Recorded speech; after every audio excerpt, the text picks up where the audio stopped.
मंगेश यादव के एनकाउंटर पर सवाल क्या खड़े हुए, कुछ लोग बड़े विचलित हो गए। लोग तो यहां तक कहने लगे कि आपको अपराधी की भी जाति दिख रही है। लेकिन कुछ सच ऐसा है जो जान लेना जरूरी है। दिन था 28 अगस्त और दिन दिहाड़े सुल्तानपुर शहर में मशहूर सर्राफ भरत जी ज्वेलर्स के यहाँ करीब 1.5 करोड़ रुपए की लूट हुई।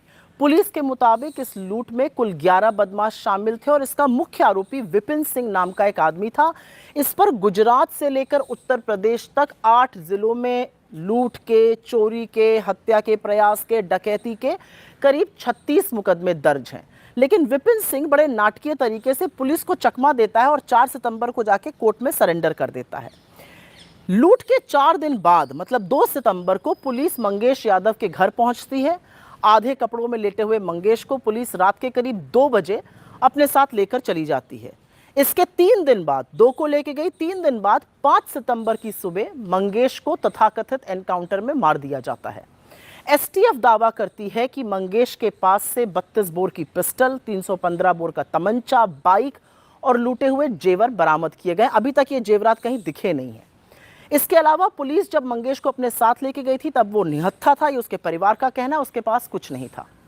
इस घटना में शामिल 11 अपराधियों में से सिर्फ एक मंगेश यादव का एनकाउंटर किया जाता है, जबकि घटना में 3 सितंबर को सचिन सिंह, गोविंद सिंह और त्रिभुवन को मुठभेड़ में घायल करके गिरफ्तार कर लिया जाता है। इनमें से किसी की जान नहीं जाती है। तो अगर पुलिस का इरादा मंगेश को जिंदा गिरफ्तार करने का होता तो पुलिस सिर्फ एक गोली मारकर उनको पकड़ सकती थी, जैसा इस मामले में 3 और अपराधियों के साथ किया गया। मगर एसटीएफ ने मंगेश को 4 गोलियां मारी और वो चारों गोलियां उसको पैर से ऊपर के हिस्से में मारी गईं। इस एनकाउंटर को जूता नहीं, चप्पल पहनकर अंजाम देने वाले यूपी एसटीएफ के सीओ धर्मेश कुमार शाही हैं, जो सब इंस्पेक्टर से सीओ बने हैं।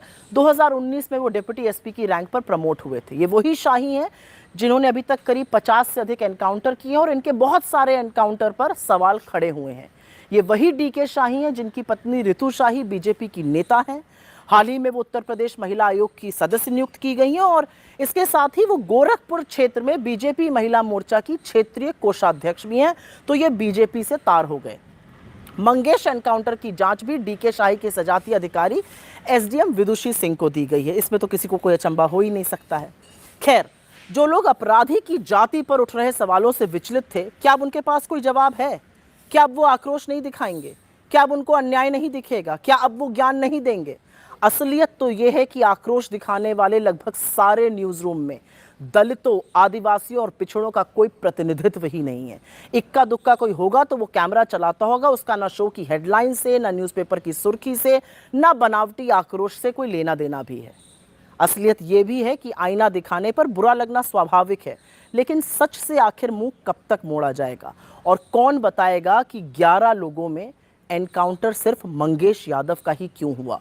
कौन बताएगा कि डीके शाही के बीजेपी से जुड़े हुए तारों पर जवाब कौन देगा? कौन बताएगा कि चप्पल